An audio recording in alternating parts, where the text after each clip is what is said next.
తర్వాత ఒక ఎన్నికల విధానం కాకుండా వ్యక్తిగత విధానంగా మార్చిన ఘనత ఈ రాష్ట్ర ముఖ్యమంత్రి జగన్మోహన్ రెడ్డిగా చెందింది. ప్రజాస్వామ్యంలో గతంలో భారతదేశం రాజ్యాంగాన్ని తీసుకురావటానికి పెద్దలు గాంధీ లాంటి మహాత్మావాదులందరూ కూడా స్వతంత్రం కోసం పోరాటం చేసి అంబేద్కర్ లాంటి వ్యక్తులు రాజ్యాంగం రచించి రాజ్యాంగంలో ఒక ప్రజాస్వామ్య విలువలంటే ఏమి, ప్రజలు ఓటేసే విధానం ఏంటి, ప్రజల అభిప్రాయాన్ని వ్యక్తీకరించడానికి ప్రతి 5 సంవత్సరాలకు ఎన్నికలు జరిపి ప్రజల అభిప్రాయాల మేరకు ప్రభుత్వం నడపాలని ఆలోచన చేసుకొచ్చిన విధానానికి జగన్మోహన్ రెడ్డి పూర్తిగా వ్యతిరేకంగా రాజ్యాంగం లేదు, ప్రజలు లేరు, ప్రభుత్వాలు లేవు, నేనే ప్రభుత్వము,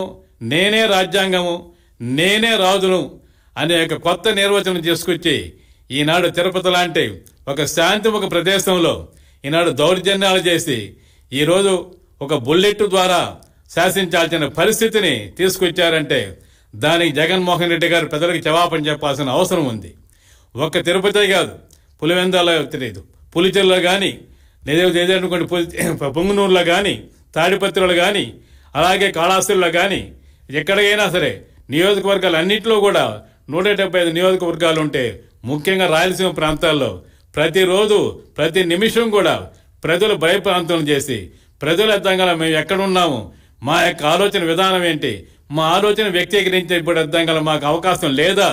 ప్రజలు ఇప్పుడు భయప్రాంతం చేసి నిరంతరము ప్రభుత్వ గుట్లు ప్రజలు పెట్టుకొని ప్రజల యొక్క ఆలోచన విధానానికి వ్యతిరేకంగా